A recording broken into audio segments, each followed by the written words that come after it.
Welcome to the Greg Bennett Show. I'm your host, Greg Bennett, and this is a wonderful conversation I had with the one and only Phil Liggett, my all-time favorite commentator in the entire world and one of my favorite friends and human beings in the world. And this was recorded about a year ago, but I thought, you know what? The Tour de France has just wrapped up, and I want to bring this out again so we can all listen to Phil Liggett's voice one more time before July is over. I hope you enjoyed this episode as much as I did. And remember, success comes to those who endure just one moment longer. This is going to be a very strange season for me this year, isn't it? I'm going to go to the commentary box without Paul for the first time since 1986. The fans are going to be looking at it very critically. Oh, he's not the same now that Paul's left his side. It won't be the same. Well, alongside me now is Paul Sherwen, and he'll be joining me for the full 3 weeks as my co-commentator for the first time. You may not recognize his face, but if you've ever watched the Tour de France, you know his distinctive and famous voice. On the right, here comes Hondo. He's a walking, talking part of broadcast history. Well, you're known as the voice of the Tour de France, the voice of cycling. The legend, Phil Liggett.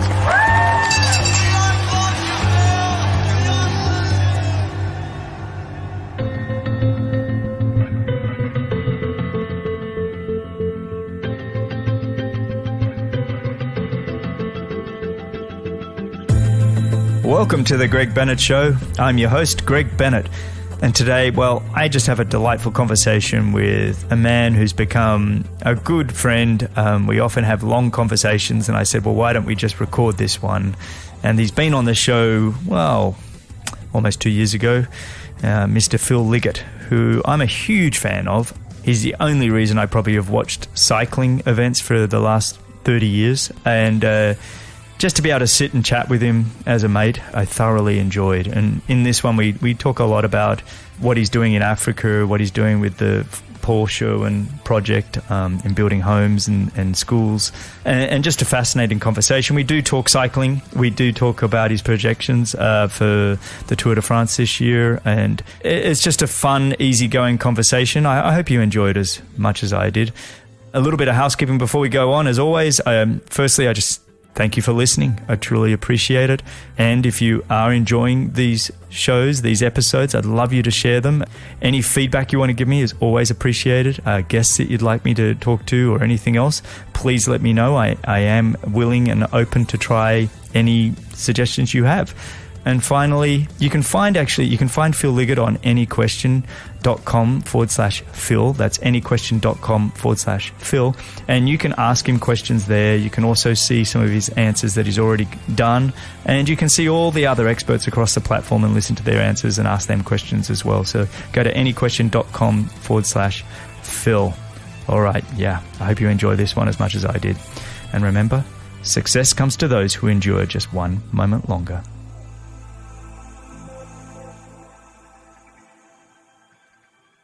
All right, today I'm joined once again by the voice of cycling. He was last on the show in episode 28, almost 2 years ago. And that is an episode you really need to go back and check out. He truly is the voice of cycling. In fact, the recent documentary film of his life is called exactly that, The Voice of Cycling. This year is the 50th year that he'll be working at the Tour de France, and just what a fantastic achievement that is. Add to that his 14 Olympic Games, and you get an understanding of why he is held in just such high regard. Over the past few years, I've had the privilege to just get to know him a little bit more and work with him and become a friend, and I'm delighted and honoured to have him back on the show. So welcome, and thanks for joining me on the Greg Bennett Show, Phil Liggett. How are you, mate? Greg, I am actually fine, and just taking me back there to June 2020, I'd been days in from South Africa, and that was the last time I arrived at Heathrow Airport nearly 2 years ago. I haven't been back to that airport. And you're talking to someone who used to go to the airport every Saturday to fly to the States. I know.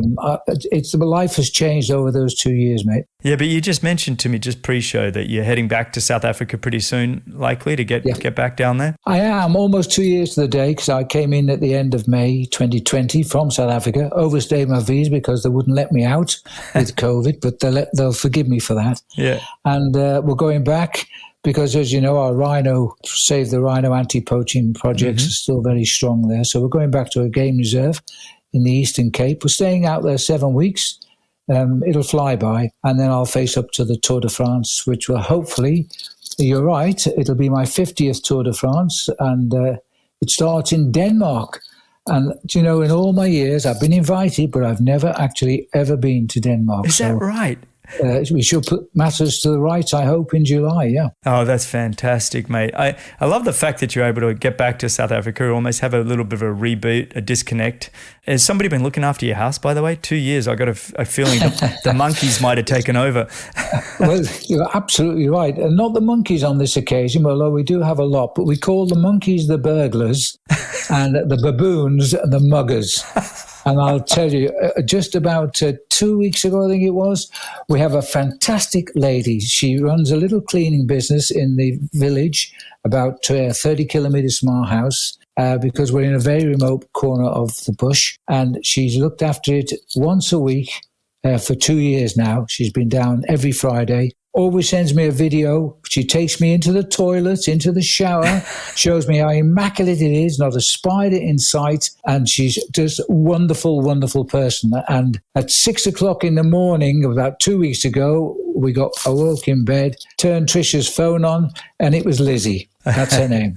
And Lizzie said, sorry, Mr. Liggett, the baboons have been. And they'd taken the struts out of every window on 3 sides of the house.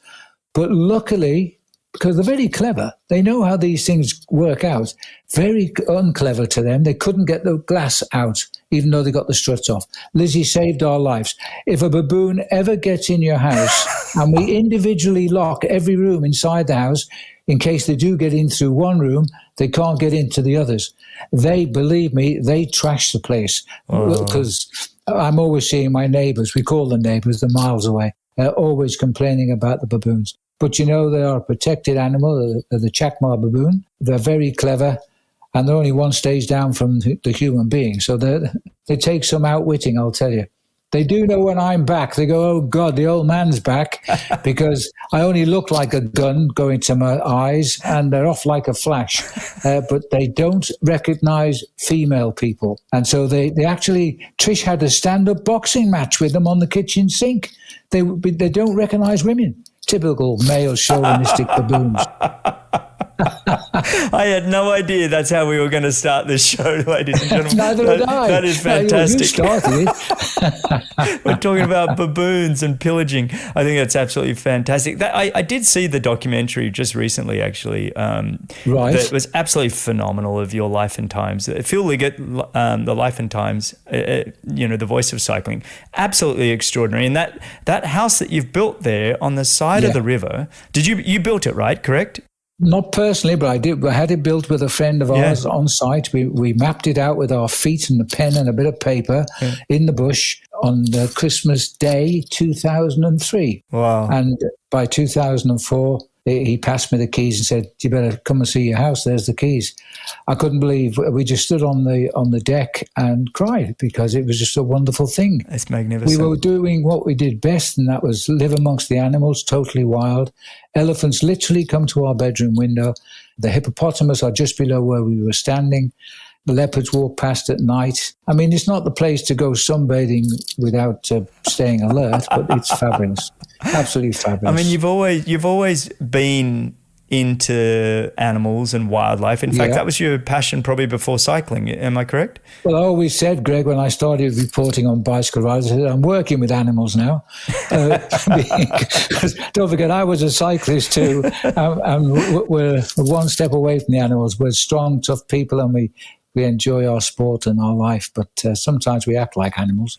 Animals are free, and the free spirit of the world, and that's what we encourage, and the same with the bike riders. And dare I say, the same with the triathletes too. Yeah, well, they're one and the same kind of breed, mate. I think so. Yeah, yes. Yeah. Well, I just had our good friend, mutual friend, Christian Vanderveld on the show last week. Good. How was he? He was fantastic. Well, we spent the first 5 to 10 minutes, a bit like we're doing right now, talking about animals.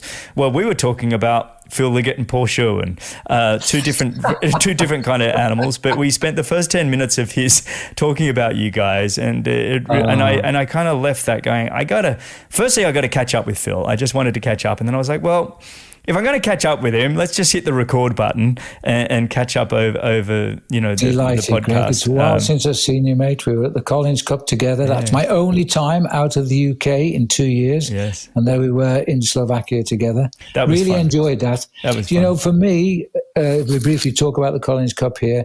For me, it was like turning my clock back nearly 40 years. When Mark Allen came up to me on the first morning of breakfast and we hugged each other, it's like we'd never been away. Haven't seen Mark for over 30 years. Same with all the other athletes, Stadler, everybody that came up. Oh, dear me. That was a really enjoyable few days there. And what a great race too. I think you just nailed it. I think for me, getting through, the COVID times where we're all used to being traveling and seeing each other often. And here we were all brought together. Like you said, some people you hadn't seen for 30 years, but it was almost like a reunion of sorts. We all got to meet in the dining halls and hang out. And yes, the race was very special and the Professional Triathlete Organization did a great job. But for us guys and the old guard, it was almost like a reunion where we were catching up, whether it be Simon Whitfield, Mark Allen, Dave Scott, Norman Stadler, like you said. It really was a special time for that. And for me, it was somewhat of a career highlight just to sit next to you and call a race. Thank you for well, I know it sounds unusual probably to hear, but it's like, I appreciate it. It was a big deal, and I was pretty excited about that. I enjoyed it immensely. It was a challenge, let's face it. We had 12 different monitors to keep an eye on. With and so no many audio. races. Remember that? The headphones didn't work. But hey, that was a huge a gamble to do a TV show like that, at that immensity, which was 12 events going on at the same time.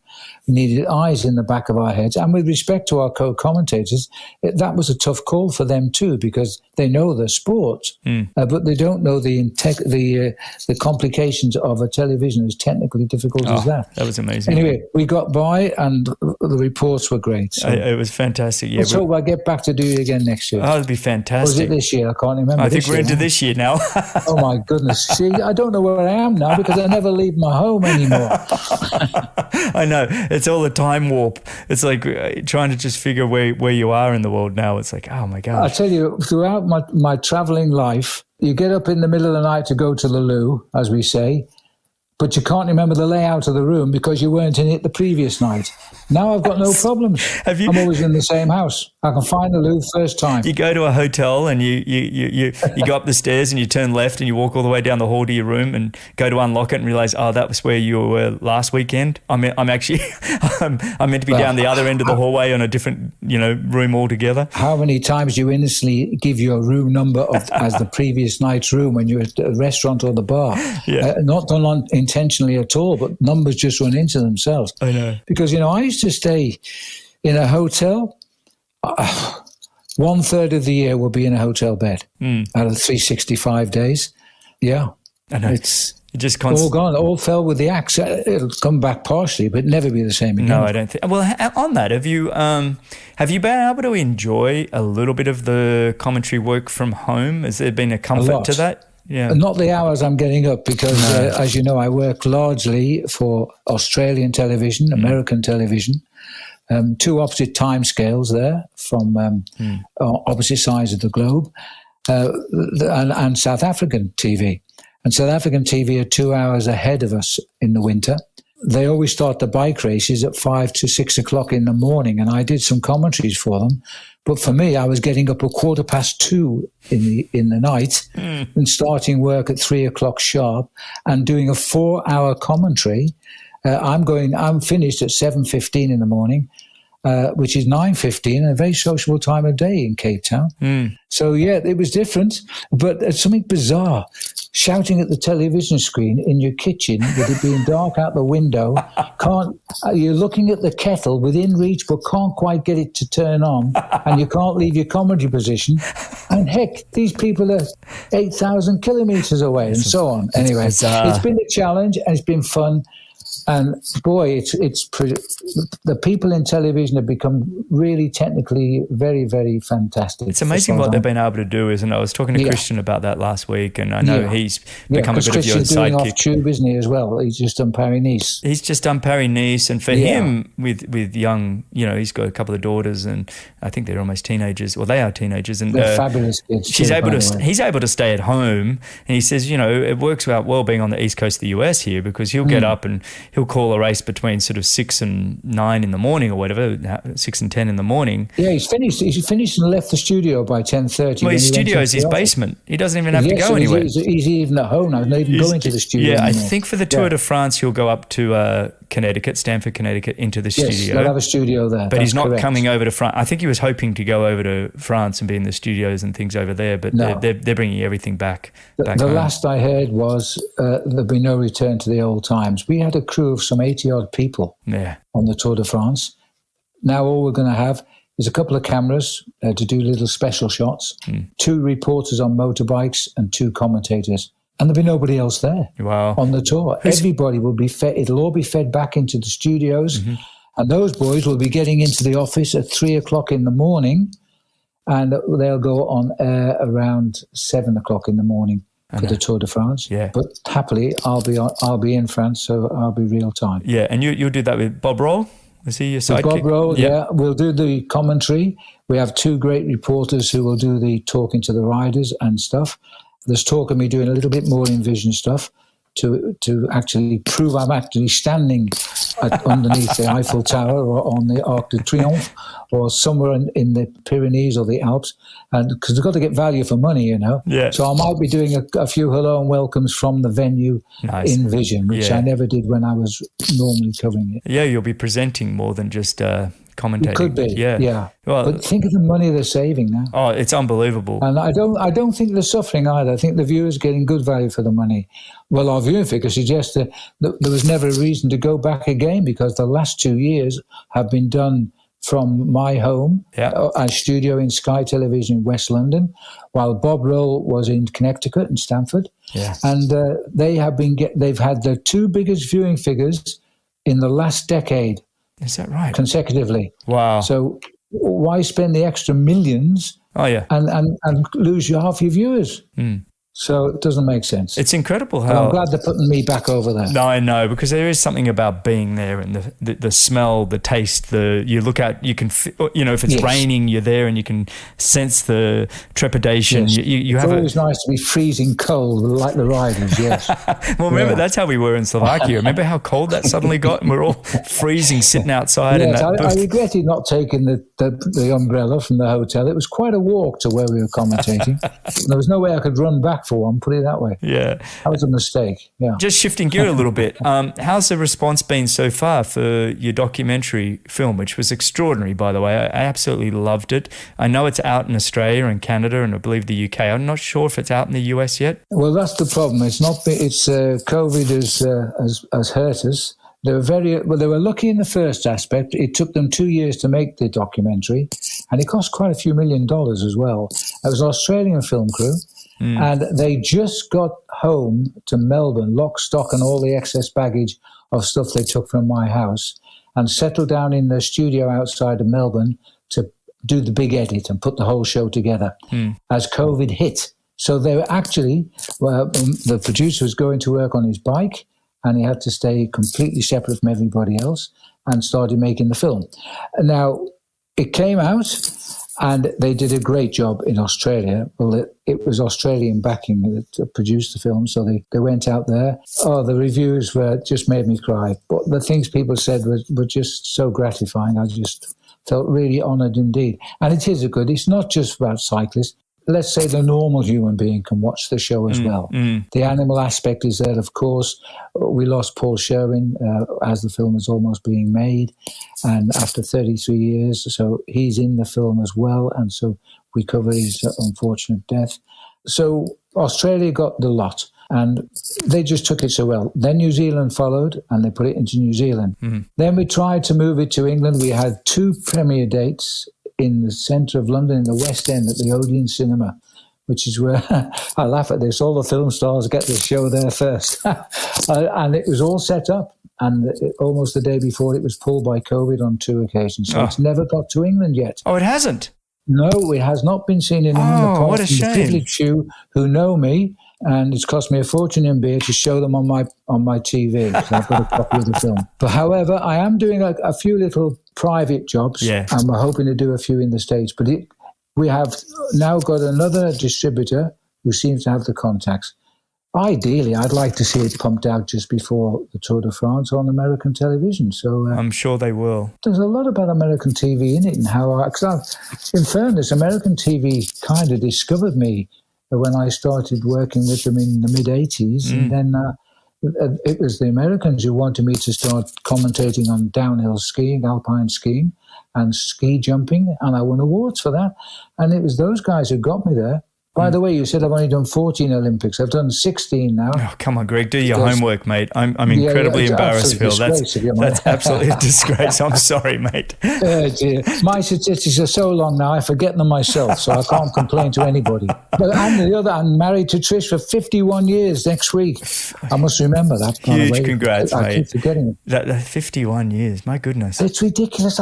It doesn't feel like last week. Yeah. Well, that's because Trish and I never got on. But, it's unbelievable. Well, you haven't seen each other for 50 of those years. COVID's brought you together. It's almost like you're having your honeymoon. You see, 2 years back at the house, I know that all Trish's girlfriends have been saying, well, how's he doing? How is he? Because he doesn't go away now. How are you getting on in there? And Trish gives some answers like, well, he's all right, but we have our moments. Because every relationship does. See, Trish has remained very much a sports person. She's very fit. She dances every day of her life.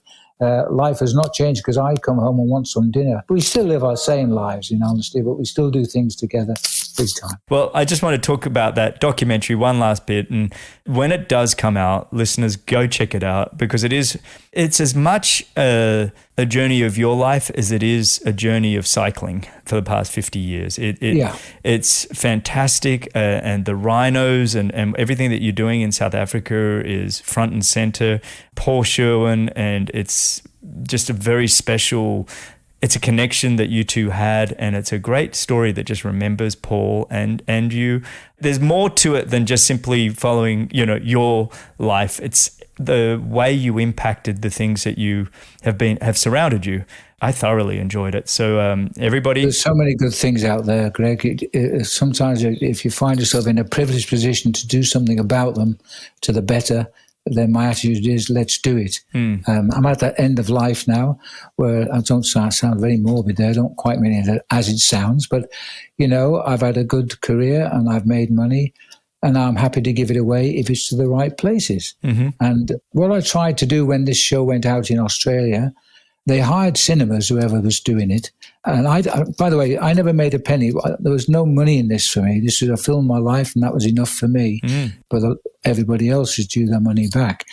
So when they put it on this cinema in Melbourne, I think it was, and I used to, when the filmmakers sent me a note, I did an InVision video, and I put it over to them, and they put it on the front of the show saying, welcome, little bit of history how the film was made, only for 2 minutes. And now sit back, enjoy the film. And then at the end, that somebody at the cinema would say, don't leave everybody, because Phil Liggett's coming on live now. We thought you might like to speak to him as a Q&A for 30 minutes. And so the audience stopped leaving, and I could now see the audience, and I was in my kitchen in London. And of course, the time difference meant I was probably rather late as well, or early, whichever the way it was. And so I did a Q&A, and the third person to stand up and give a question was a New Zealand guy. Very difficult to tell the difference to us commoners with the accent, but he was from Auckland. And he just simply said, Phil, I've always enjoyed your commentary, but I now am full of admiration for what you're doing for the wildlife of the world. He said, I'd like to give you $10,000. And because the line was great from me to them, apparently, but it wasn't so good from them to me. So I said, I'm sorry, did you say you want to give me $10,000? He goes, yes. I said, somebody in the audience, get that man's name and give them my email address. So that was handled. Within a week, he'd sent me $10,000. And it was full of praise. And I told him where it was going. It was going to the rhino and to 2 certain parts of South Africa. And I turned that money around. I had him send it to me here because foreign currency into South Africa is a problem. And I got the money out of my account in South Africa and sent it to the 2 venues I wanted. They were over the moon because desperate in COVID. The anti-poaching units, nobody can afford to pay them. They've got to earn a living, and they couldn't go round and check out in the middle of the night with the rhinos, etc. The rhinos were in danger. Anyway, the success story is both the venues I gave that money to have not lost a rhino during this 2 years of the COVID. Not one. Wow. So that guy his name is Mark. I won't tell you any more about him, but we are due to meet again soon, somewhere around the world, because our paths will cross. And he's full of ideas, and my hat goes off to him. Firstly, a big shout out to Mark. Yes. Secondly, if people do want to donate, it's Helping Rhinos. Is that where they go? Yeah, there are 2 now, because we're also building a school for young women who can learn the basics of life, like cooking and sewing, in the Karamoja area of Uganda. The reason, Paul Sherwen lived there. He loved those people. He could speak the language fluently. And they looked up to him as someone very, very special in their lives. Every one of them attended Paul's funeral. And we've formed the Paul Sherwen Project, which is simply that, paulsherwenproject.com. And you can read all about it. But the first bricks have arrived because we sent them $65,000 recently, all given by cyclists. And we've got a target now of $130,000 to finish the project off. And we promise we will get that money for them this year. We're on the way. So at the moment, I think I'd like to see that project finish. If anybody is so inclined, and I never beg of anybody and understand completely, but if they were to put any money in, please check out the Paul Sherwen, W-E-N, the Paul Sherwen Project.com. And there's a donate button on it. Perfect. And every penny goes to them. We have a wonderful board of really senior people in the world of cycling. And, of course, Paul's wife, Catherine, who is like most of us, has never recovered from the loss of Paul. He died of a heart failure. He just never woke up. Wasn't expected. 62. 62 is way too young. And it was a tragedy. Yeah, absolute tragedy. We're going to have this building finished this year, and there'll be a little plate on it with Paul's name on. And the people will be they're just so grateful. We've spoken to them. They come on, to talk to this lady called Florence, who's in charge of the project. You listen to her 2 minutes, you'll be in tears and you'll want to give you your bank account. She's that sort of person. She's just fantastic. I love it, Phil. Well, I'll put that in the show notes as well, so people can easily donate. That's very kind of you, Greg. That wasn't why we were talking to each other. It was just no, of course. Opportune moment. I don't like... I hate asking for money, to be absolutely honest. I'd rather give it myself and say nothing. when the purpose and the reason align, I think it's wonderful. We are living a life of luxury in modern America, modern UK, to what's happening around the world now. It's when we watch what's happening in the Ukraine, Trish and I just tears. How minus 7 degrees. And these people are living in dugouts. It's just unthinkable. Yeah. Anyway, let's not get onto that side of life. This is a happy interview. But it's okay to recognise things around us. I think at the end of the day, what we're actually saying is we're incredibly grateful for what we have, and we all should be grateful and thankful. It goes with my very job. As I said earlier, I've earned a lot of money doing this job. I started commentating in 1978. I started working as a journalist leading to commentary in 1967. At the time, I was really wanting to be a cyclist and was making very good progress. But I took this job not knowing where it would take me. But it took me to the very top of my profession. But on the way, I met so many great people who have been so helpful to doing everything. And I've always laughed with Trish. When I got my first paycheck from the BBC in the late 60s, they paid me. I said, look at this. They've just paid me £15, which these days is about, $25. They just paid me $25 to give them 30 seconds and talk about cycling. Yeah. Nobody's interested in cycling. But how the world changed. And, of course, I managed to turn my hobby into my life. Well, you're a big part of how the world changed and their views on cycling. It was fairly European-dominated and not a lot of English-speaking. And Not at all. To have someone like yourself present it to the rest of us and the rest of the world, you really were the catalyst to get cycling out of Europe and to the rest of the world. And I was very happy in that respect. I actually was the first guy to bring a team of American cyclists as a USA team to the UK Tour of Britain, which I was the organizer of. That's right, yes. I had a plaintive call from a guy called Carl Barton, who was a Brit, but he was top man in Rally Boston in the USA. And he rang, he said, Phil, I wanted to accept, would I consider accepting an American national team for the Tour of Britain? And I said, Carl, I'd love to, mate, but they're no good. And it was going to cost me a lot of money. He says, I promise you, if you take the team, everyone will finish the course. And they did. And what's more, they were good bike riders, real good people like John Ellis and Mike Howard. Jim Okovich came later. Jim became the manager and owner of the 7-Eleven team that went to the Tour de France. Christian van der Velde was one of his riders, as was Bob Roll, etc. So the Americans were starting. Within, I think it was 1983, they had the winner of the milk race, which surprised them as much as it did anybody else. But nonetheless, Matt Eaton won the milk race. That's what the Tour of Britain was called. You were the race organizer for that as well, weren't you? The milk race? Yes, the milk race. We called it a milk race. Not everybody remembers it. I was the director of the race for 22 years. Yeah. That's right. While at the same time doing everything else. But I was lucky, you see. I was a pioneer in every way without trying. I just did it because I wanted to do it, not because I had ambition to succeed and take over the world of cycling. I became the youngest guy to become an international referee with top marks.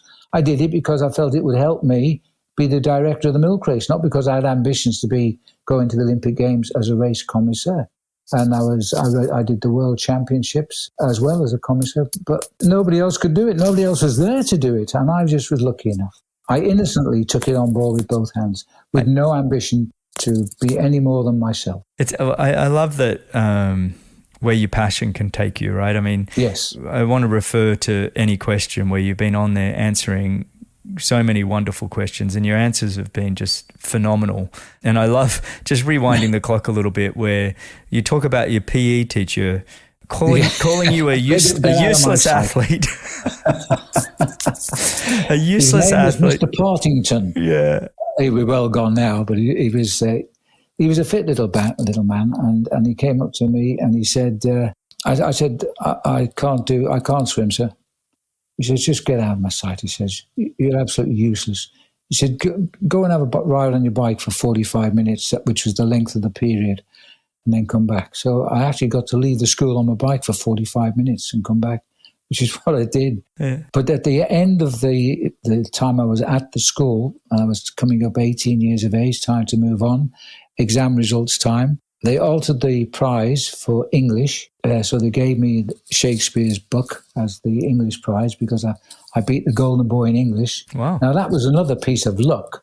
I had to write an essay on crustacean of the sea, which I loved all that, so I just wrote it. I could have written for a week. Then I had to write another article on locomotives, steam locomotives. I'm a complete nutter on trains. So I wrote that and then just answered the usual grammar questions. That wasn't a problem. All of a sudden I was the best, and I was never showing any signs of being the best. But Mr. Partington came up to me that day and signed the inside of that book. And he signed it. He said, one day I'll see you in the Tour de France. All of a sudden, we were the best of friends because he knew I was doing quite well on the bike, and I didn't go around telling him. He must have found out. But I do laugh when I think, well, he was right, but he didn't expect me to do 50 Tours de France and not win one of them. You did get there. I mean, that's the other part. Yeah, that's about where it ended, yeah. I love when you answered a question, I can't remember exact wording of the question, but something about what was your best career failure or something. And basically how wanting to be professional cyclist and then kind of finding journalism was the ultimate, career failure, if you like, because you wanted a career as a professional athlete, and a young Eddie Merckx had something to do with that, didn't he? He did indeed. Eddie, we weren't friends then, but we certainly became friends later, and we are friends now, very much so. I admire Eddie beyond belief as my finest athlete. But what happened was I think I bumbled my way through life the more I start recalling these tales to you, Greg. But the thing was that I was racing in the UK and for a club on Merseyside, and we had the best cyclists on Merseyside. That's undisputable at the time. They always said if you won the Tuesday night training bash, you'd ride for England. And, you know, I would be in a bunch of maybe 50 guys, and 30 of those guys would have already ridden for England because they were all being picked from the area where we lived. We were the best.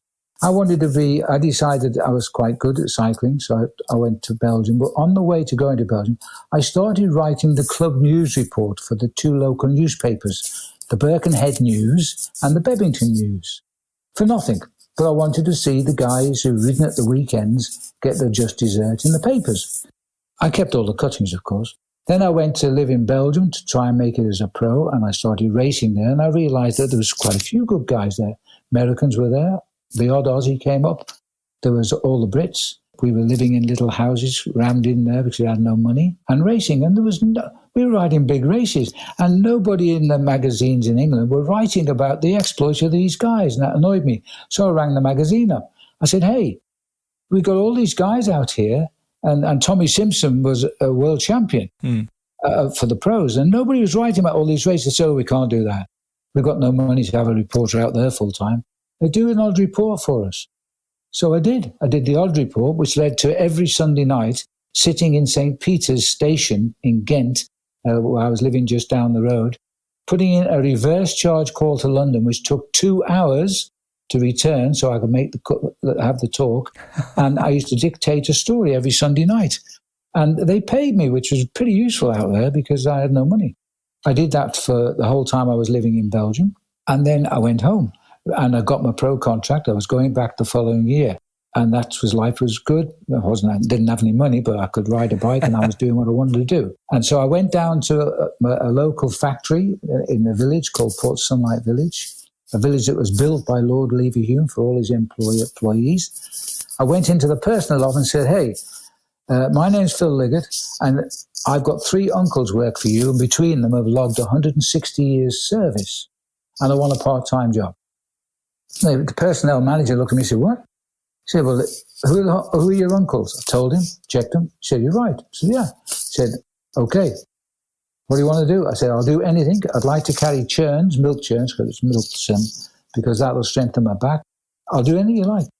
So I finished up carrying milk churns, humping sugar, and serving at the banquets, sending the stuff through from the kitchen to the tables. Well, during that period of time, the magazine rang me up as I was preparing to go back to Belgium and said, hey, come down for an interview. We've got a vacancy. I said, what? And so I went to London, where I'd never been in my life, and I was 23. And Mum said, what are you going down there for? Because they're all Southerners down there. They're only 300k away, but the North and the South, never the twain shall meet. Yeah. It's pretty similar now. And so I went down, and lovely interview, loved everybody. And didn't get the job. But the guy they gave the job to happened to have more experience on the newspaper, and I had none. And he left within 2 months. So I got the phone call, and the phone call said, it was a Friday lunchtime, 1 o'clock in the day, never forget it, 1967. And the editor said, Phil, Nigel's left. If you're here at 8 o'clock, Monday morning, at your desk in Fleet Street, you got the job. There's no more interviews. If you're not there, we understand. That was Friday. I went home, said to my mum, I think I'm going to London, Mum. That's when she said, you can't go down there. It's full of Southerners. So I said, well, I'll be back next week. And that was in March 1967, and I never went back. And I got the job, and again, I followed my nose. I had no ambition to be a journalist. I just wrote because nobody else wrote. And then as I got there, I started to commentate. I went to bicycle races as a journalist, reporting them. First of all, I was riding the bike races. The editor said to me, he said, now look, I know you're still racing your bike, but I'm going to tell you right now, it's good to have a cyclist on the staff. The deal is you can ride only the biggest races of the weekend because that's where the biggest riders are, and you can write about it at the same time. And the problem is on a Sunday night, we had to go back to the office in Fleet Street because the paper went to bed and printed the next day, Monday. So I rode the biggest races, but they were often 300 kilometres away, and I had to get back home, write the story, And I was finished up sleeping on the mailbags, getting up at 6 o'clock Monday morning to make sure the paper was sent down correctly. And then when I was in the race, I mean, I was knackered. These guys were still training like professionals, and I was fitting in long hours at work and trying to train. So I couldn't keep up with these guys. But I got into the break one day, and I still had my friends in the peloton because I wasn't far divorced from racing in the north of England. And I remember that the British champion was a guy called Peter Matthews, and he was a funny bugger, but we had some good times together. And I got in this breakaway, and of course, the usual big thug ugly comes to the back and says, "Hey, get to the front and do some work." I said, "I can't, I'm knackered." He didn't believe me, of course, thought I was waiting for the sprint at the finish. And so my mate Pete just dropped to the back, and Peter was much faster than me anyway in the sprint. Pete said to him, "Leave him alone. He's in the back because he's got a typewriter in his back pocket and he's writing the story about you. So just get up the front and do some work and don't worry about him." And I said, "Thanks, Pete." And I mean, I got blown away. Probably I can't remember the end of the race. Oh, I was going to say, did you come around him at the end? It was all true. No, I wouldn't have dared do that. The first one to hit me would have been Peter, because he's a fast sprinter, and Peter's actually in the film. He's actually in the film because they found him, and he's a born comedian. That's awesome. But all the Beatles people from Liverpool are born comedians. Yeah, so all of a sudden I was a journalist. Then I picked up a microphone because nobody was talking to the people in the street, telling them what they were watching. Did it for nothing. All of a sudden I was a commentator. Then BBC asked me to do radio. All of a sudden I was a radio reporter. And then after 3 years, the Milk Marketing Board said, would I consider organising the milk race? I'd have to leave my job in Fleet Street to do it, but I was only going to be a 3-day job. I thought, yeah, sounds great. Biggest thing I'd ever done was a 10-mile time trial in the Birkenhead North End. That was the biggest thing I'd ever organised in my life, a 10-mile, 16-kilometre time trial. And here I was organising one of the biggest amateur cycle races in the world. Some would say it was the biggest. That's awesome. And that was a great success story. And during that, I became a connoisseur. And then sadly, the guy that worked on the milk race as the announcer got killed in a car crash. I was his best mate. We did a couple of early tours together. And in 1978, when David got killed, the ITV television rang me up and said, "Phil, if you want the job, we're not advertising it because we know David would have loved you to have been the commentator with him, but we didn't have money for 2 people. Now it's your chance. What do you think?" I said, "I don't want anybody to ever think I asked for his job." And they said, "Well, you didn't and you haven't. So we're offering it to you." I said, "I'll take it." And that's how I started in television. And so it went on. Never asked for a job. Honestly, I've never asked for a job. This is my first job on leaving school, which was being an accountant. That was the only one I applied for. It is just like how the cards fell, you know, it's like, it is totally, it's like fate and follow your nose. And, you know, there's no post-education beyond just diving right into what you love. Well, I wasn't educated. Yeah. I mean, I left school because there was no money in my family. I couldn't go to university because my parents wanted money in the household. Had no car, nothing. No, my bike was my transport. It really is just following your nose. Mum always says, "You're not like other boys." She never said what she meant by that, but she said, "You're not like other boys." And I'd love her to know how my life panned out because she knew I was not going to be like other people. Amazing. Well, you're certainly not. And let's move forward a little bit because one of my favorite stories that you've shared before, and you did share it on Any Question when somebody asked, you know, what was the highlight of your career? There's some good questions on there.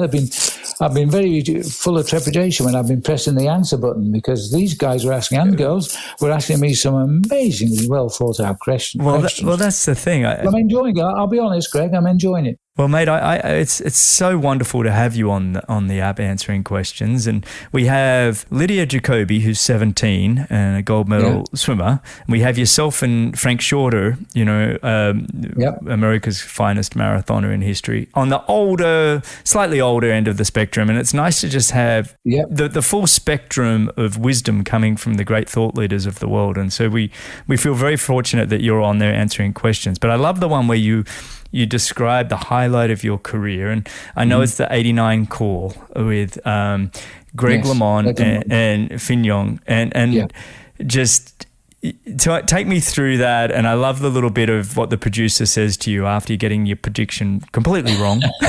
You remember the story.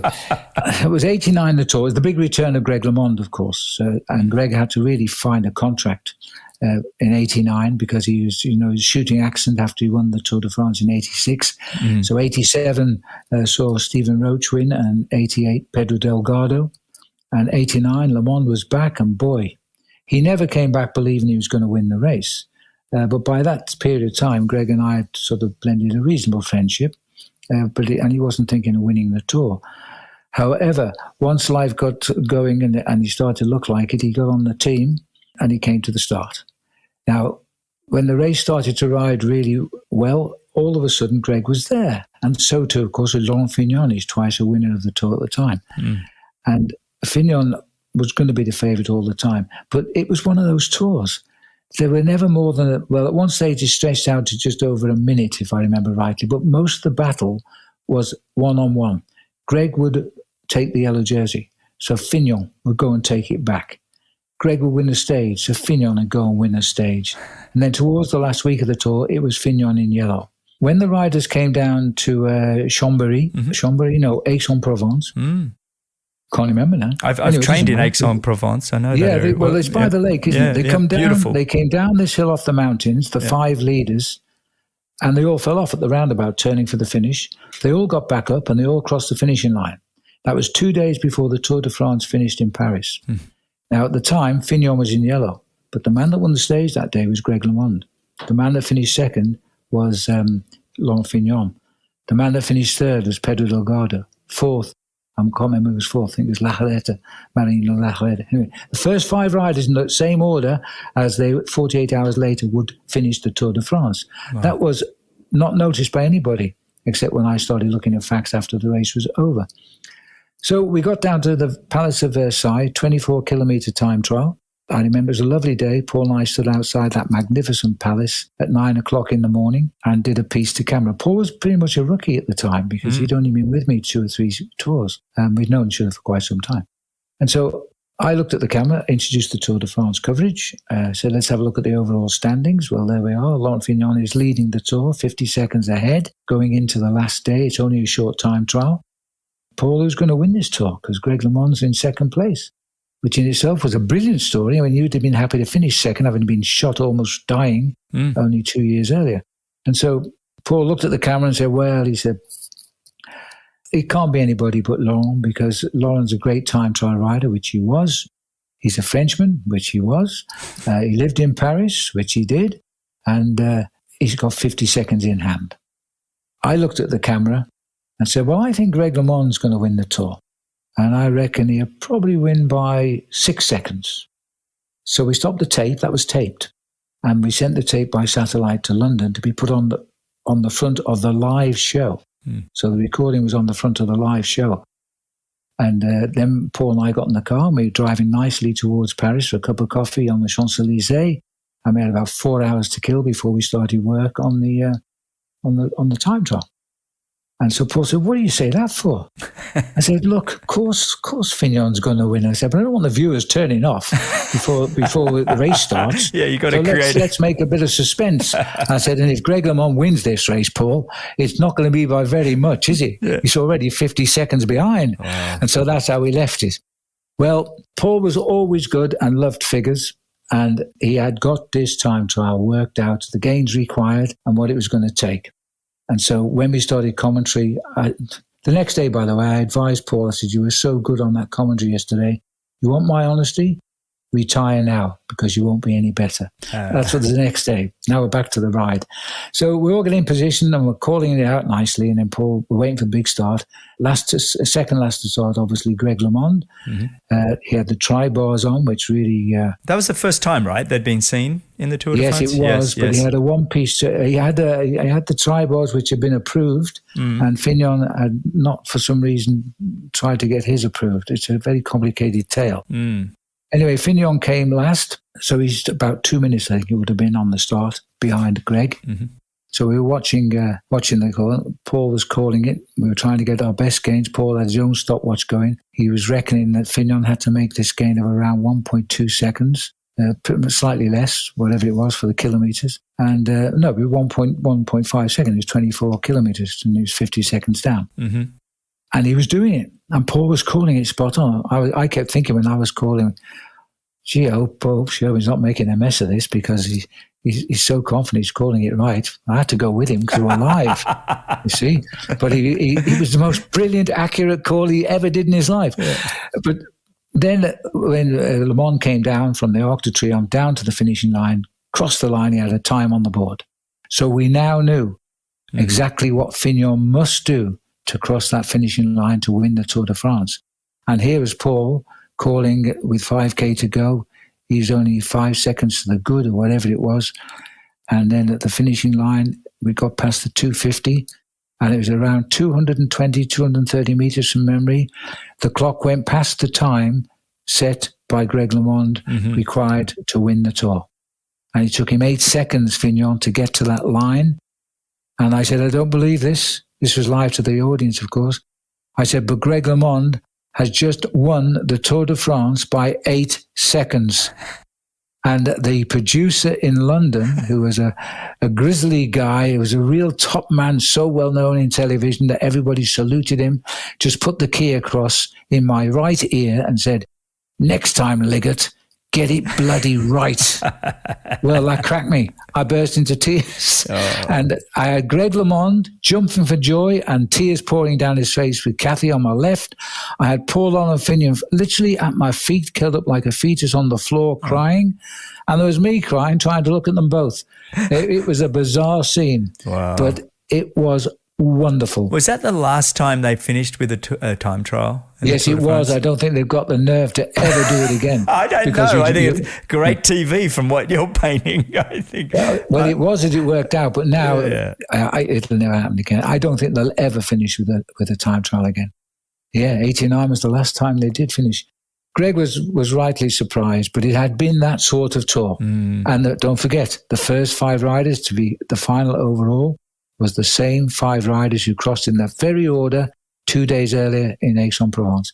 It's just unbelievable. Everything was unbelievable about the whole thing. I love that. I love that story. I love the way you tell it. It's you can picture it, you can see it, and you can feel it. I'm talking to some scientists in South Africa, in Pietermaritzburg, in April. I'm going to tell them that story. Now you like it. Yeah, absolutely. Now you're someone, you I remember sitting next to you even in Slovakia, you love your note taking. You take a lot of notes and you, I do. You really are fastidious in the way you prepare. You know the athletes. Again, I heard you sort of talking about your note taking on any question, and there was the Eric Zabel. Yes. And getting the happy birthday right on the finish. I think that's great. Yeah, that was in Charleroi when the race came into Belgium. Yeah, Eric was the sprinter of the time. He was holding the record of green jerseys in the Tour. He became a friend too, by the way, because he liked Trish. Yeah, that's another story. We met. I was sat in a restaurant on the seafront in Cape Town, and Eric was there with Jan Ulrich and the team. They'd just gone to Africa to go training by themselves. And at the end of the meal, we'd never spoken. I saw him over there. I wasn't going to go over the whole team in the sort of huddled in the corner. Eric came over and just said, Phil, I just want to say hello to your lovely wife. And I didn't really know Eric. I said, well, be my guest, Eric. He was such a gentleman. Since then, Eric has become a great friend. But that's an aside. Eric was celebrating his birthday at the time. And the whole point of we were always conscious, and I drilled this into Paul. I said to Paul, we're not cyclists. Neither are the people watching our program. So don't talk down to the viewer, but educate them so they can enjoy what they see. That's what I decided we would do. I said, now today is Eric Zabel's birthday. It's a perfect stage for him to win. And if he wins on his birthday, we've got a great story. So what we decided to do that day was to keep the viewer's eye focused on Zabel's position in the peloton. And in the last 20K or so, we took the viewer into that peloton, constantly showing where Zabel was moving to, where the wind was changing direction, how clever he was to get his team here. So I thought, if we cock this up, I was thinking to myself, we're going to write idiots, but anyway, we'll do it. And as we were coming through to Charleroi, Eric got himself with his lead-out boys in perfect position. The finish was a formality down this long straight. Charleroi is a beautiful Belgian city with a lovely cathedral in the backdrop. Here comes Eric Zabel. He hits the line, puts his hands in the air, and my final words was, "Happy birthday, Eric." And I thought, well done, Liggett and Sherwen, because you got it right. But I didn't say that. No. High five. At least you're probably doing those little high fives in the booth or little fist bumps or whatever. We got that one right. It was just so perfect. And I've told Eric that story since. I've told him at the function since. Yeah. Yeah. You also mentioned that you actually don't think you're talented. You're just having fun. Exactly. What do you mean by that? When I listened to myself back maybe 2 years later, I said, where the hell did I get that fact from? Because I've forgotten it now. And I just can't. It's like when I'm ski jumping or downhill skiing. I look at the tapes very rarely, by the way, very rarely, but people tend to dig them out and send them to me. But I suddenly, bloody hell, that was a nice piece of information. I wonder how I did that. Because it's not premeditated.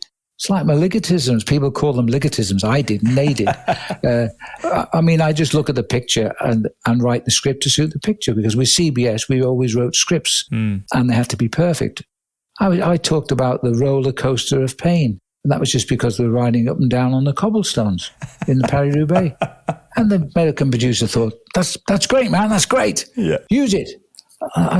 So that's just what the television told. But people think I sat at home writing all these down. No, yeah. Nothing was further from the truth. I didn't know I was going to say them till I said them. Yeah. I had no premeditation about anything. And because they have the Liggett and Sherwen bingo for set phrases, you could get it on the internet, and people crossed off the phrase if we said it until they won a line on bingo.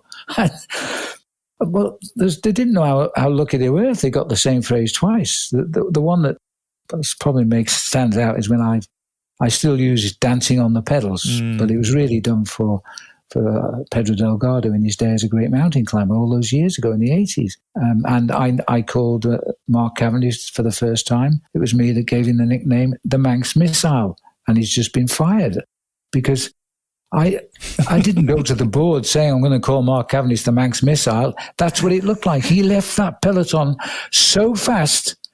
I just said the missile's been launched or something like that. Of course, everybody else claims the title now, but it was me that gave him that title. How much of it is you and Paul just having such a strong mateship that you end up just you're having so much fun together that these things just pop up? You know, when you're at the bar with your mates and you're just having a bit of a yarn, it's amazing what comes out of your mouth. How much of it is that kind of a thing? Well, for me, virtually everything, because I sometimes see Paul look at me, but he can't speak, and thinking, what the hell are you talking about? No, I can just see his expression. Paul was a fast learner. Very intelligent guy. Yeah. He studied newspaper technology, funnily enough, which he never used at Manchester University. He got his education and then immediately the next day packed his bags, went to France for 10 years, became a very, very good professional bike rider. So he was clever. Now, when I made the offer to him in 85 to say, I hear you're retiring, Paul. How do you fancy working with me? He simply said, I'll give it a go. Yeah. But, because I was working with American TV, which he wasn't, when I took him on board, he was only with the English TV, the Americans got to like him as well, and they integrated him with me on American TV. And Paul learned very quickly how to write scripts because he hadn't a clue how to write scripts. So, because writing a book and writing a script are two very different things. So hang on, when you say writing a script, you have an outline for the day or... No. American TV didn't do live television. They're always afraid. They like that delay button in case you swear or something, so they can get it out. Yeah. So this way, it's changed now. Yeah. But now, in those days, they would, every 3 days, they would give me a finished film of what's going to be seen on Saturday. Oh, that's CBS. Way harder, isn't it? Oh, it is. And I would have to work through the night to write the script because I'm working all the day on the tour. And then gradually Paul came in. So you keep on press go, rewind, press go, watching what they're giving you, which is silent movie, and you literally write the script. So when a guy, and he punched him on the nose, you've got to have that line exactly on the time code when he punched him on the nose. And so it's much different to writing a book. But Paul learned how to do it, and he wrote some very good scripts after that. He learned literally how to write, and we just blended so well. We never, ever fell out. We laughed. For the first 10 years, we shared a bedroom because we wanted to, because cyclists always shared rooms. there's all these girls booking our hotels for CBS and for ESPN. And I insisted that we shared the same room. Talent doesn't share rooms. They have a suite upstairs. And so I said, no, we've got to be in the same room. They probably thought there was other things going on, but of course nothing was further from the truth. We used to go to bed laughing. Yeah. There's a couple of nights and you're away. He would tell me stories of life in the peloton after 10 years doing the Tour de France. And I learned things I thought I knew everything. I had no half of it. After Paul told me about his mates, and his personality kept you going. If morale gets bad, that's how he kept. So despite his music... His music guy. And he plays it all the time. Funny enough, I'll drive for 10 hours and I won't put any radio on at all. I just let I'm thinking all the time, but I'm not interested in listening to music. Yeah. Anyway, we got rid of those when they blew us up in Spain. I love that. It blew your car up and they got rid of all the tapes. And it wasn't our car either, so there's a bonus to everything. Yeah. I love some of those stories are phenomenal. And they are all in your documentary, but they are. They are. It's a story of life, really. I think my documentary. It's not somebody who doesn't understand something. I'm not watching that. No. Cyclist. No. And it's not what it is. It's about passion and interest. Trish and I both cried when we saw it. We couldn't believe anybody would want to make a story of my life I love that Trish was throughout the documentary too, by the way. Yeah, she wasn't in the beginning, but when the guys came to do the documentary, the first time they came on location, we were in South Africa. Yeah. And they came, they saw the deck, they saw the house, they started saying, oh my God, this is unbelievable. Then they saw the discussion I was having with Rangers about what we're going to do about the poaching and stuff. Then they saw how involved Trish and I were together. They threw the script away. They rewrote the whole show. Is that right? Simple as that. Yeah. No, rewrote the whole show. I did like that. I love the partnership that you guys have had, through thick and thin. No, so she's silly and she's dancing with the elephants. Yeah, she is dancing with the elephants on the deck. Oh my goodness me! Lost the plot, mate. Lost the plot. If you grab that trunk, you'll be on the roof of the house in 30 seconds. In 3 seconds flat, rather. You were asked the greatest athletes of all time, and the 3 top greatest athletes of all time. And I like this answer because, well, you can take me through them if you remember them, but you put them on any question. I can give you a lead if you don't remember. But the number 1 was obvious, Eddie Merckx. Yeah, Eddie Merckx, yeah. Number 2, you had... There was one, this isn't the same as the one about my 3 famous people, was it? No, this is a different one. And you said Mark Allen and then Usain Bolt. Yeah. And I thought to have Mark Allen in that mix with those two was really quite thrilling. I was really raw on triathlons. You might still say I am, but I was really raw. I covered a lot of the Nice triathlons, which was down on the Côte d'Azur. That's a tough old course for the guys. Oh, brutal. I think Mark Allen won it 10 years straight at the time. He was the Eddie Merckx of triathlons, and he lived in woods. He was the Zen man, they called him. And I sort of got reasonably close to Mark because he was always the man that CBS wanted the interview with. And we had sit-down interviews in hotel rooms before the Ironman. And I remember him running down on his, it's killing me, but I can't remember the guy he caught. It was a German, but he started the last leg, which was the run, of course, 8 or 9 or 10 minutes behind, and he ran him down. I think it was 13. I think it was 13 minutes. And it could be. It's a long time ago. German. My goodness, Greg, come on. He did end up going on to win. Yes, he did. A year or two later, but, and he was always there or thereabouts anyway. But the run by Mark, it was like watching a steam train. We had a camera head on to him, and he was puffing and blowing, and he was coming. Then the camera swung round. There was the man, and he passed him. Brilliant athlete. And and my other favourite athlete is Greg Welch. I've had lots of fun with Greg. He's Welshie, yes. I actually haven't had Greg Welch on the show yet. Oh, you got to. You've got to. Well, I know that. I've actually asked him, and he was meant to come on once. You tell him I said you got to come on.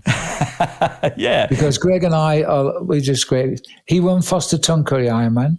At the same time, his soon-to-be wife won the women's event, Sean. That's right. And But I was actually there in Foster Tuncurry in Australia. And the first to finish, I got to Sean. And she was speechless. I said, Sean, you've got to answer the questions, you know. She said, I can't believe you're talking to me. I said, what?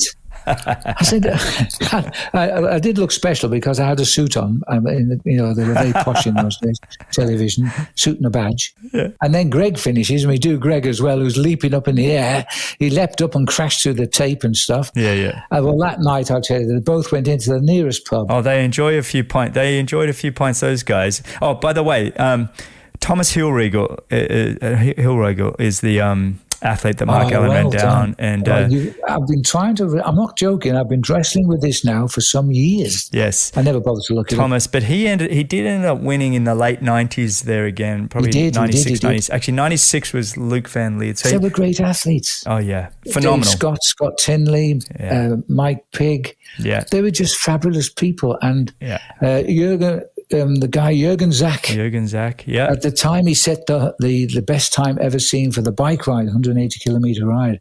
Yeah. He was a bit thick built, but he was a strong boy. Have you seen how fast they're doing it now for this 180K, these guys? It's like it's down to the 4 hours now for the 180K, and they've done a swim before it, and they're running a marathon after it. I mean, the guys are just getting... I mean, yes, there's a little bit of aerodynamics there, and, the equipment's a little bit better, but my goodness, it's unbelievable.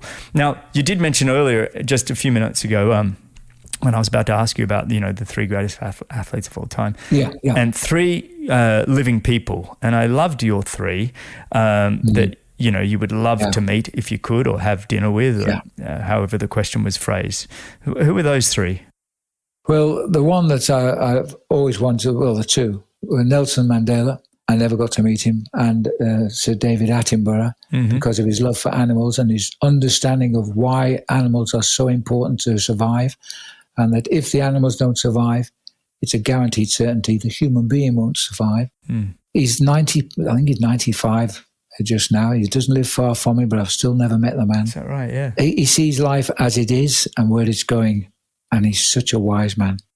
Mandela, well, I'm only full of praise for that man. How he hasn't got a hated bone in his body. Was it 23 years locked up on that island? 25 years on that island? Yeah. But I did see where his final incarceration. I was very privileged. I was covering a race which finished outside the Drakensberg prison near Wellington and Paarl. And the warden came out, one of the chief wardens came out, and he came up to me because he knew I was a journalist. He said, look, if you're interested in seeing Mandela's a place where he was incarcerated, I can take you into the prison, which is very much an active prison. There's a lot of lifers in there. And so I couldn't get anybody to go because the journalists that were on deadlines for the race, but I said, I would love to come. So he took me, and I walked past all these guys that were trying to strangle me as I went past the bars. And we went way into the bush, because what they did with Mandela, they built him a bungalow. This is when he was off Robben Island and now get ready for being returned to proper life. And so we went to this bungalow, which had a swimming pool and a huge wall. The wall was very high, about 4 to 5 meters high, all around his bungalow. Now, he locked himself in at night, and that was for his own safety, because he was never locked in. He wrote his book inside. That's what he did all day long. And the reason they built the wall was because about 2 kilometers away, with these posh cameras, they could climb trees and they could photograph him in the swimming pool or sitting outside doing his writing. So they stopped their view. But the guy who's the warden who took me was the man that looked after Nelson. And he said I used to take him out in the car every day, and nobody knew he left his room. I would take him home in the car. I would call for lunch with my parents, and I wouldn't even tell them he was sat in the car outside. And then he would just take him back to jail. He was just getting him used to going out into the public eye again. He was never, ever recognised by anybody because they never knew he was there. It was a great story. And then, of course, Nelson, the brilliant Rugby World Cup, which South Africa won, and Nelson came on stage wearing a rugby jersey. It was just too good to be true. It was fascinating. If the world was full of Nelson Mandelas, we'd be in a happy place. Yeah, fascinating. Absolutely, fascinating. Yeah. There's two. They're extraordinary people. Who's your third? Oh, the Queen. Well, the Queen was very special because she gave me a medal. Yes, I thought I thought it was a joke when I got this letter from 10 Downing Street, where the Prime Minister lives, and it said, "Mr. Liggett, if you were to receive an award from Her Majesty, would you accept it?" And the reason they say that is because in the 70s, the Beatles sent their medals back as a sign of protest, which they regretted later in life. But at the time, they got the MBE, which I got, but they sent it back. So now they check you'll take it and save the embarrassment. So, of course, I said to Trish, somebody's taking the piss here, because it's a very played down letterhead. It's embossed, just white paper with a white emboss. And if you hold it to the light, you'll see printed through it, 10 Downing Street, London, SW1 or 11 or whatever it is. And so I thought it was a joke. Then I got to read all the paperwork I had to fill out. I said, this can't be a joke. So I filled it all out. They don't tell you the exact medal you're getting. They just said an award. So I filled it all out. Back came the reply. I was bound by the code of the secrecy not to reveal it to anybody except close members of the family. But I could expect press calls on and after the Queen's birthday honours list. And that was it. And then, so when I went to the palace 6 months after that to receive the award, it was very funny. I mean, I'm in this huge place, holding area, at the top of the stairs in Buckingham Palace, where Trish had been because she went to the Olympic Games and therefore she'd been to the palace. I hadn't been. She knew the way to the ballroom. And then we got upstairs and I just found like-minded people. I found one guy I remember who'd been given an award for the British waterways. Well, I was a great canal enthusiast. He had an earring and a ponytail, and he'd been given a British Empire Medal, I think, for his services to the canal system. He was a great character. Anyway, the huge, huge doors standing 20 feet high swing open. In walks this man with a red sash on. Morning, everybody. Morning. Nice to see you all. Well, you all must be very famous, otherwise you wouldn't be here. That was his first question, first declaration. Then he comes in and says, right, result, you're going to meet Her Majesty herself today, which is very, very good because she doesn't always do these awards. He says, and I want you all to pay attention because it'll make your afternoon far more enjoyable. So I'm going to show you how to curtsy. Right, so he walks up there. He says, imagine I'm you, to the ladies. You turn left here at the carpet. You look straight at Her Majesty, who will be about 50 feet in front of you. You will bow, straighten up, and then walk towards her. She's only a little lady, so don't stand too far away because she will want to shake your hand. She will offer you her hand. You don't offer yours. Right, got that bit. She will ask you a question. By way of reply, do not give your whole life story. There's a lot of people getting awards. Right, got that, yeah. And he says, then you just retrace your footsteps, but go the opposite way, otherwise you'll clog up the corridor and get out, basically.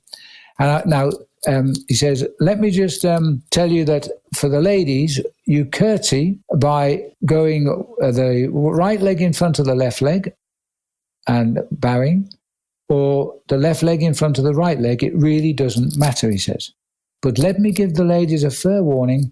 Don't go down too low, as I known them never to come back. Absolutely fantastic. So I remember all this, and we get to meet the Queen. I bow and I walk up to her. I had a top hat and tails and white gloves and all. I had all paraphernalia. And she put her hand out, I shook it. And she said, this cycling is getting very popular, isn't it? I said, yes, ma'am, it is. She said, and that was it. So I got off. But when I got round the back where they box your medal, the guys there were getting the box ready, and they said, how'd you get this job? I said, what? How did you get on television doing cycling? Everybody in Buck House watches you, you know. I said, what? No, we all love the Tour de France on television. I couldn't believe it. Oh, that's so great. The last people I thought would watch the television was Buckingham Palace. That's fantastic. Thank heavens I've only said nice things. But I have to admit, I am a total royalist. I'm very proud of it. Well, let's make sure you get a lunch with the Queen. But you know, because I've met most of them, but I've never had. Well, hey, no, hang on. I did go because I was president of an association. I did attend the Queen's Golden Jubilee. Oh wow!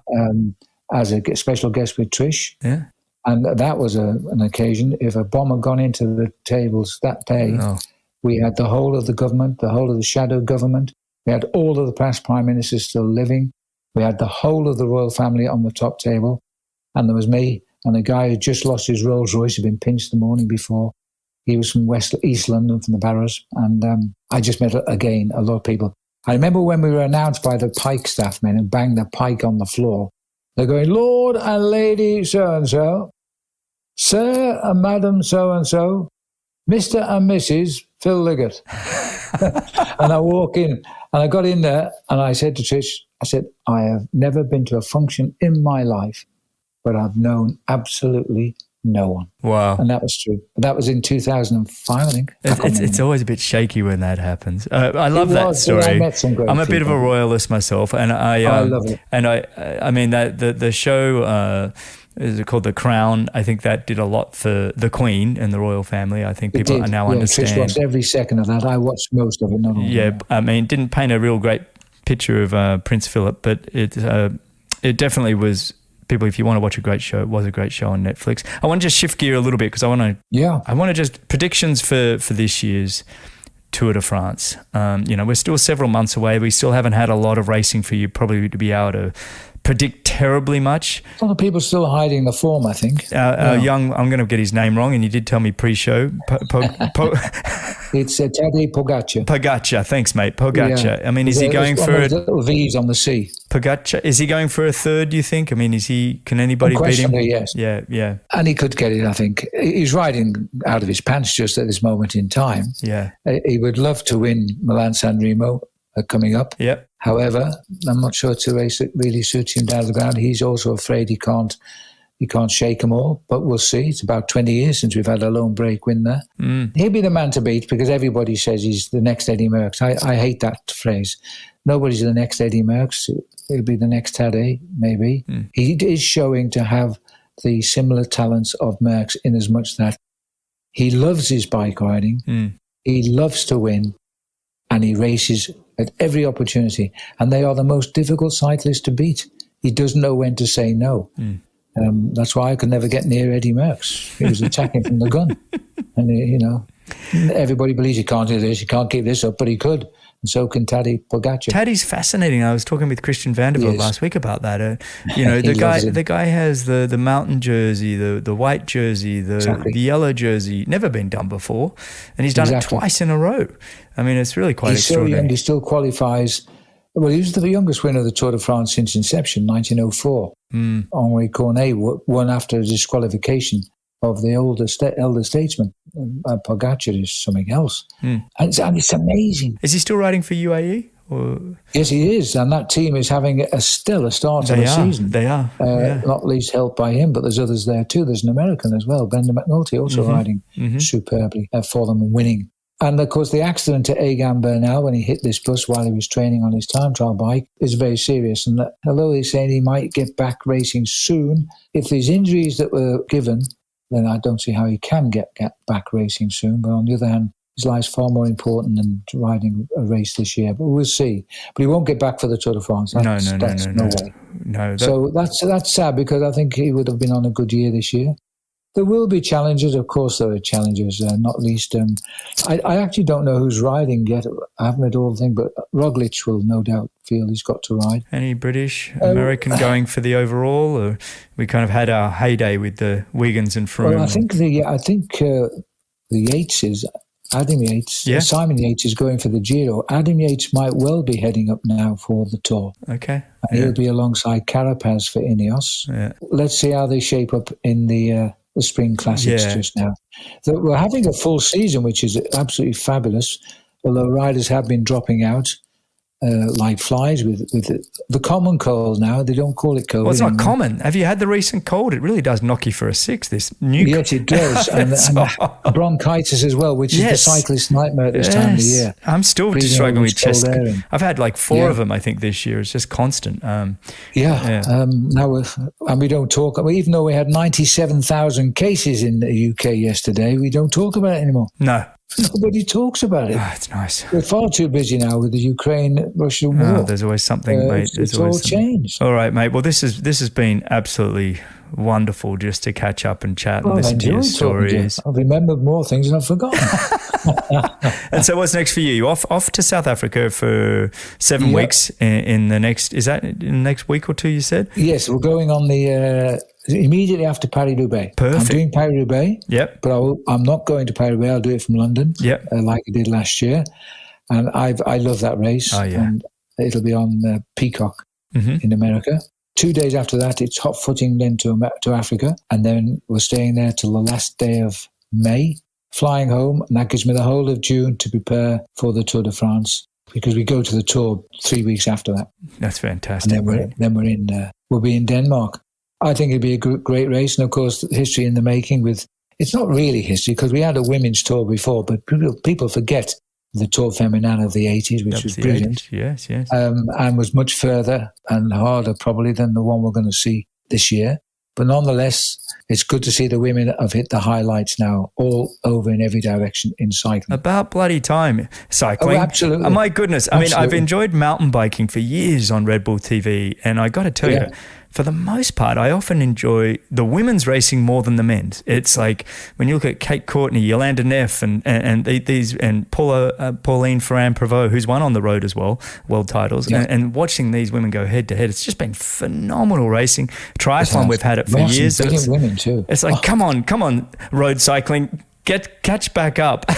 So it is we're great in now, and that race will start the last day of the Tour de France and race into a very difficult part of France across to the east. It'll be a fabulous race up the Les Belles des Planches Filles. It'll be fantastic. I'm glad. I'm glad that, and that's the thing. It'll just continue to grow. They just got to open that door, get the foot in the door, and really help it grow. The only one regret I've got is that I've not been asked to do anything on the World Championships in Wollongong, which is a great shame. What I don't even know who's got the TV right. Yeah, well, when is that? What date is the World Champs in Wollongong? It's August into September, I think. Oh, mate, you got to get down there. Yeah, it would have been nice, but I don't think I will be. Yeah. All right. Well, hopefully, I'd like to get back to Australia at some point. I haven't been back home for quite a few years now. I've got to get my mum out. I haven't seen my mum. Everybody's letting everybody back in now. Yeah, it's slowly I'm opening up. hoping to be back for the Tour Down Under next year. Yeah, for Christmas at least, to be nice. All right, mate. Well, this has been absolutely a pleasure and a thrill. Well, I've really enjoyed it, Greg. Very nice of you to think of me again. Of course, and I enjoy these conversations. This is, this kind of a recording of this kind of show is probably less of an interview and more of just a relaxed chat, and I enjoy I like those best of all. Yeah. My best speeches come out of questions, honestly. Yeah, they really do. A good question really gets inside me, and the pictures all flood forward again. Perfect, mate. Well, thanks for joining me, and thanks everybody for listening and sharing the show and all the feedback. I hope they've made a couple of cups of tea as well and enjoyed that. They're usually out working out, most of my listeners. They're on their bikes and running and, listening to us chat. I lived with one, and now I look at you, and you're also fit. I not me. I do ride my smart trainer probably twice a week. Oh, no. And challenge myself because I know I can beat myself. Yeah. I can only beat my new self, not my old self. I don't like to compare. Also true. Yeah. Yes. All right, everybody. Well, you can find all the show notes, timestamps, links, coupon codes at bennettendurance.com/media. Thanks a lot for listening. If you enjoyed the show, your support would truly be appreciated. You can visit the Patreon page, or you can subscribe with your podcast app of choice. Don't miss the next episode, so subscribe and be notified. For show notes, if you want to know more, please visit bennettendurance.com. I'm Phil Liggett, and on behalf of Greg Bennett, here's to the next time, and I hope you will join Greg again very soon.